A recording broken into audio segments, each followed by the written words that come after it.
This is Green Mountain Mornings on AM 1490, 22 minutes past the top of the hour. I am Olga Peters, your host, and my guest is Randy Holhut from the Commons. Hey there, Randy. Hello. Hello again. Surprise, surprise, they promised they would do this before December 28th. The coalition of school boards and school districts and teachers and parents and students opposed to the forced mergers under Act 46 have filed their lawsuit. They filed it yesterday. Randy, any thoughts on this lawsuit? Well, there's more of them. I guess the first batch was the Athens Grafton School District that filed yesterday, and I'm not sure who else did, but this was inevitable. I was at a legislative forum up in Bellows Falls on Saturday. So it was the BF reps, Carolyn Partridge and Matt Schreiber, and the Westminster Dummerston Putney reps, Nutter Hashim and Mike Maricki, plus Becca Ballant and Jeanette White, the senators. And the Democratic committees of Westminster and Rockingham put it together. There was about 30 people there, but when they were asked to kind of rank what sorts of issues do you want the legislature to be pursuing in the next biennium, the top issue was dealing with climate change. Okay. But Act 46 was not far behind. It was, right there after Medicare for All. Well, so save the earth, give us health care, and stop messing around with our schools. It's pretty much the marching orders. Well, it's interesting that you heard from that portion of the delegation, because I was reading the press release from the lawyer who is one of the people who helped file the lawsuit, and 31 different entities are kind of coming together to work on this. And locally, they're from all over the state, but locally that is Athens, Windham, Grafton, Westminster, and Dummerston. So that was almost that entire delegation you talked to. Yeah, so that was the Normandos, Paul and Jody were at the meeting on Saturday. Yep. At the Rockingham Library. That was I. And they were pretty adamant about what was going on and why it needed to be changed. Right. What were some of their comments? Well, they tried to frame it. The Normandos did as kind of a slap in the face for democracy of the towns that said no, we don't want this plan, and the state's saying tough, we're going to do it anyways, and that. I don't think anyone who voted for it in the legislature realized that they were voting for something that would be so anti-democratic that it would disrespect the will of the voters. Yeah, that is such a tough one, because on a topic like Act 46, you want the state to stay out of it. But if we'd been voting on a different topic around, say, social justice, you want the state to keep its mechanism to say, no, we're going in this direction, if the state is going in a better direction. That's a tricky one. But if you got 31 school boards, 7 select boards, 1 planning commission, and a group of 15 parents, teachers, and taxpayers all involved in this particular group of lawsuits, that's significant. And I see in the release for that, Christina Naylor from Dummerston was quoted as saying, many dedicated board members and citizens worked on an alternative governance structure to meet the Act 46 requirements, yet there was no evaluation of the ability of the AGS proposals to meet the goals as required by law. So, even the towns that acted in good faith to come up with a plan that would pass muster with the laws that was written was ignored. I think that is really a very, very good point, Randy, because when I read the report that came out on November 28th from the State Board of Education, they briefly addressed some of they addressed individually the plans that had been submitted, but overall they also made a couple statements of these alternative plans in general and how they considered them. And when I read that report, it really felt a little dismissive to me, and it felt it did feel a little bit like they'd made up their mind going into the process what the decision was going to be. And that decision was there are no off-ramps, which I think is actually a quote for the article I took from that report, that they don't see these alternative structures as any off-ramp to a forced merger.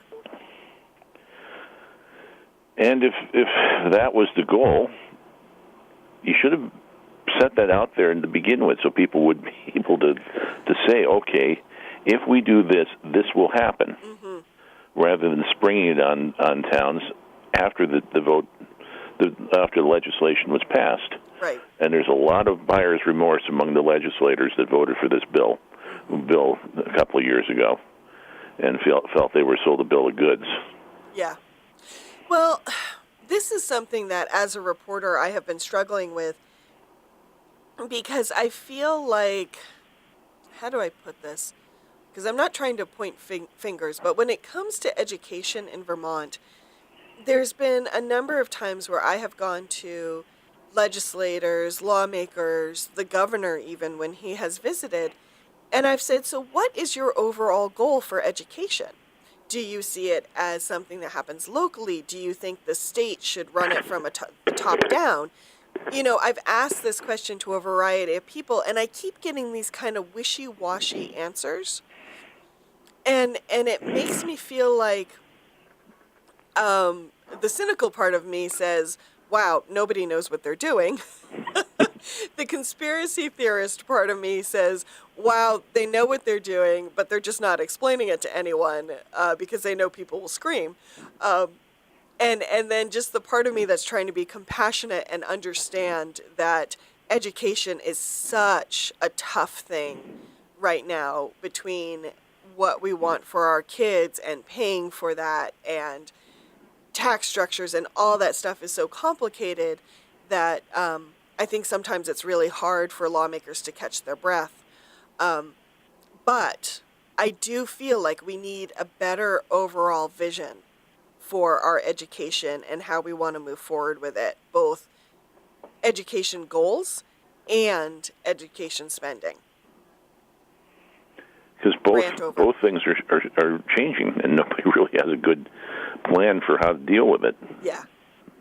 Yeah, they're changing. The needs of students are changing. What schools have to deal with as far as students' needs are changing. And, of course, as the governor has said, our population is changing. One thing Representative Carolyn Partridge said to me when I was interviewing her about Wyndham and the forced merger there, she said that she had wished early on there had been a discussion about having the, I always get their name wrong, the Center for Rural Development, Vermont's Center for Rural Development. Yes. Have one of them do their planning sessions statewide. Do you think something like that would be valuable? It would be, but it's a little late now. You mean we've kicked over the apple cart, no going back?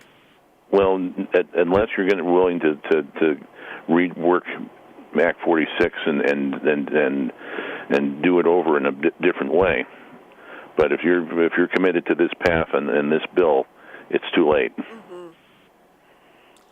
Well, I'm sure in the new year we will. This is not the end of our discussion around Act 46, so stay tuned, right, Randy? Yes, but this is the end for this segment. The end of this segment, yes. Here's Natalie Knowles with your local news. We'll return after the break. This is Green Mountain Mornings on AM 1490. I am your host, Olga Peters. It is 40 minutes past the top of the hour. Randy Holhut from the Commons. Thanks for being on the show today. Yeah, it's a dreary day out there. I mean, happy solstice. You might get a thunder shower today. Yes, happy solstice, everyone who marks the solstice. But the governor marked the solstice just a little bit yesterday by releasing a couple reports. I know. It's kind of odd that both these reports came out just before the Yuletide, and like he was trying to bury them. And maybe it was the tourism report was interesting because like as we were talking off air about it, it focused on how much economic activity there was in the 4 southern counties of Vermont. Yeah, that seemed to have the highest amount of economic activity related to tourism. And it would stand to reason because of our proximity to New York and Boston. Mm-hmm. And so, the number of ski areas. And for Burlington, their tourism comes from Montreal. Mm-hmm. But as we've talked about a lot on this program, none of it seems to be trickling down into the pockets of people here in the southern Vermont. The economic activity, you think, what kind of jobs do you get out of tourism? And that is chambermaids, lift operators, clerks, hotel clerks, waiters, waitresses, a lot of part-time, low-wage, low advancement, dead-end kind of jobs. That are also quite seasonal, often. Yeah, that you do well from November to March, and good luck the rest of the year. Mm-hmm. Yeah, that was my biggest takeaway is the report broke down what type of tourism brought in a lot of money, how much money was coming in from tourism in the form of sales receipts, but also in the form of second home ownership. Which was quite significant. However, and the report did tout that Rutland, Bennington, Windsor, and Windham counties had the highest amount of money coming into the economy and coming to the state through tourism. And yet, when I looked at that map, I'm like, yeah, that's also, if you look at the Public Assets Institute State of Working Vermont map, those are for the poorer counties in Vermont. Yeah. So I'm not really seeing the connection. Yeah. And that's the basic beef about tourism in Vermont is, it's a big part of the Vermont economy, but unfortunately, it's a part of the economy that doesn't seem to benefit a lot of people. Right. Yeah, there are a number of people who I think do very well from the tourism economy, but that doesn't necessarily trickle down to everyone in the economy. Yeah, it's more like they get trickled on. Yeah. Or it was probably there was probably a time where maybe someone had a regular day job and they would take a tourism job for extra money, but they didn't need to rely on it. But now I think we have created an economy in many of these towns that are around these tourism hubs that have become what I call mono economies, where they rely almost exclusively on tourism, and that is just not. You never want a mono economy in general, but you certainly don't want it around something as unpredictable as tourism. Oh, you mean like the Mount Snow Valley? Yes, the Mount Snow Valley. And my reaction for folks who did not grow up in the quote-unquote Mount Snow Valley, it's a little bit of a moment between folks who want to market as the Mount Snow Valley and many folks like me who grew up in the Deerfield Valley. Yes, there's a river that runs through it, and its name is Deerfield. And we don't want to be known for the local business. We want to be known as a different, as a full entity. But that's an aside. I know there are people in Wilmington right now who are like, Olga, get with the program. Call it the Mount Snow Valley. I won't. No, and I do not either. Mount Snow has enough marketing, thank you. Yes, exactly. It would be like calling Vernon when VY was still open, calling it the instead of the Connecticut River Valley, saying it's the Entergy River Valley. We're just calling Vernon Entergyville. Yeah, that's not fair to Vernon. Don't do that. Of course, now there's probably people in Vernon screaming at us right now, but there you go. Yes. Randy's tying up the phone line, so I can't hear them. Yes. And then there was the other report that, yes. that the governor dropped yesterday, the Opioid Coordination Council report. What? I have to say, I had mixed feelings about this report. I'm glad it came out because this is a crisis we need to keep our eye on. I did see one issue that really caught my attention, and that was the governor and the council really marking the importance of transitional housing, so that if someone is coming out of a treatment program, such as like locally the retreat, they would have a place to transition to rather than just going straight home, and it would give them some more time to build skills and prepare for their new life. That is something that is lacking in our mental health system, and we need for more than just addiction treatment. That made me very happy to see. The rest of the report, I don't know. It didn't really jazz me. How about you? Yeah, it's just pretty much, more of a progress report than, a strategy going forward. Saying no, we're doing something about this. That's a really good point. More of a progress report rather than a visionary document or a strategy document. But that there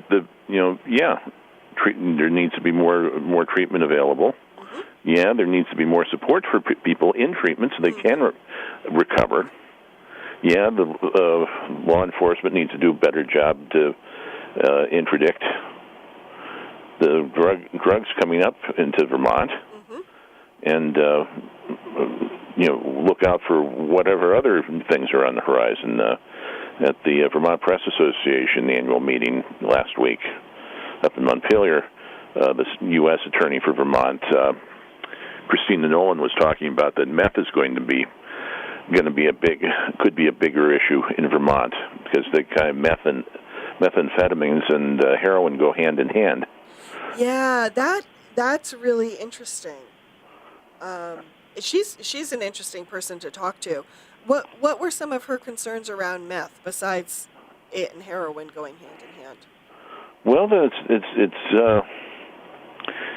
it's really cheap to make, cheap to transport, and of course, highly addictive. But that a lot of it coming from Mexico. Okay. And I'd say, given the economy of Vermont, with people having to work multiple jobs, you need a little pick-me-up to get through all this.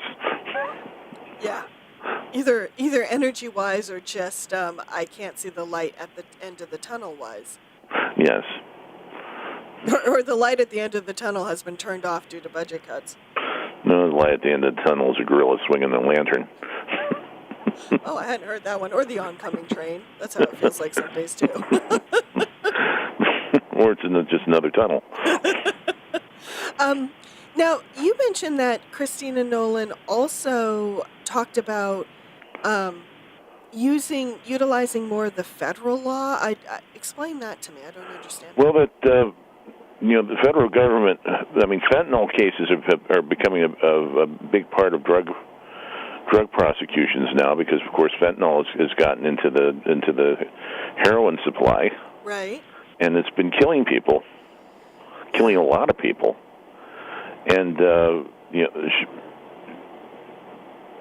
Christina Nolan was saying, if you want, as local prosecutors or local law enforcement agencies, work with the feds because the penalties for fentanyl are really, really hard.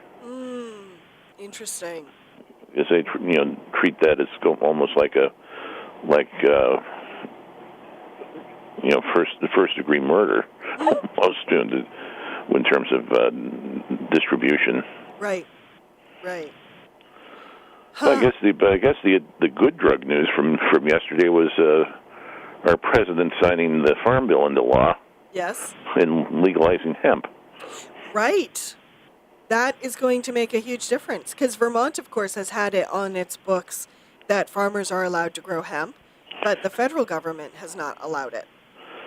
Yeah, and it's clearly an unsustainable argument to keep prohibiting it. Especially given that to be hemp, it can't contain more than 0.03% of THC. The psychedelic portion of marijuana. Yeah. So you could smoke a boxcar of hemp and you wouldn't get a buzz.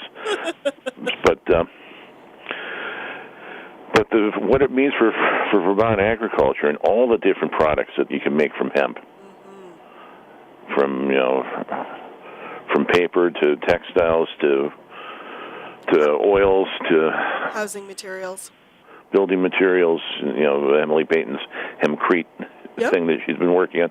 Just all sorts of things, and with a plant that grows well in difficult climates. Helps enrich the soil, and low maintenance. Yep. There's a lot of marginal farmland in Vermont that could really get a boost from growing this stuff, and another segment of the economy that can get a good boost. Yes, that is exciting. I think we will see that portion of our agriculture segment and business segment really kind of explode because a lot of people have kind of been chomping at the bit to get hemp up and running in Vermont. Because of all the big concern with all the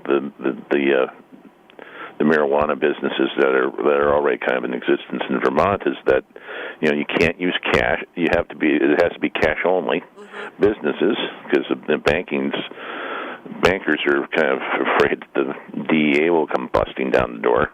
Yep. And all the confusion over the drug laws. I mean, I'm not sure whether next year is the year that the federal government finally decides that marijuana shouldn't be in the same class as heroin and cocaine as a controlled substance. We shall see. Well, we shall see that, but then people are going to need a little chemical altering to deal with what's ahead with our president's decision making. Mm-hmm. But that's a story for another day. Yes. Hey, and you were pleading with me. Give me something good to end the hour with. Yes, okay. Randy, go for it. The Slate family breakfast on Tuesday. Yes, which has been going on for many years now. Many years now, and Charlie is gone now, but the family has continued the tradition. They serve it every Christmas morning and the site this year is once again the American Legion home on Linden Street in Brattleboro, and it's a free breakfast. For anyone who's looking for a chance to get out of the house and get together. Full breakfast, hash browns and bacon and sausages and. And what time is it? Let's see. I think 8 to 11, I believe. That sounds right. Oh no, I should have my copy of the comments in front of me, but I don't. So check the calendar in the comments. We have it listed. Yes, the Slate family breakfast. I have interviewed the family in the past, and just the heartfelt, it's very similar to the annual community Thanksgiving meal, that the heartfelt love for the community and how much they just want to share with the community is really wonderful. Really, yeah, and it really is just a nice thing that happens, and it's different than the Thanksgiving dinner in terms of it being kind of one family doing it. Mm-hmm. and that it's the lead story on the website today. I'm just calling it up right now, so we don't leave people with the wrong time. Okay. Okay, 8 to 11 a.m. That is correct. 8 to 11. At the American Legion Post 5 on Linden Street. And that's when they have to come up with, if you're talking about superlatives, 130 pounds of pancake mix, 240 pounds of eggs, 1,500 servings of hash browns, 3,000 sausage links, and 14 pounds of coffee. That is a haul. That's a haul. And that's how you make breakfast for 700 people. Well, Randy and I have got to end it there, but I hope you can make it to the Slate family breakfast, and I hope anyone who is celebrating has a wonderful solstice and a Merry Christmas. Green Mountain Mornings will be back on Wednesday. We will be taking those 2 days off. Happy holidays. Happy holidays. Happy Okay, sing holidays. us out, Randy.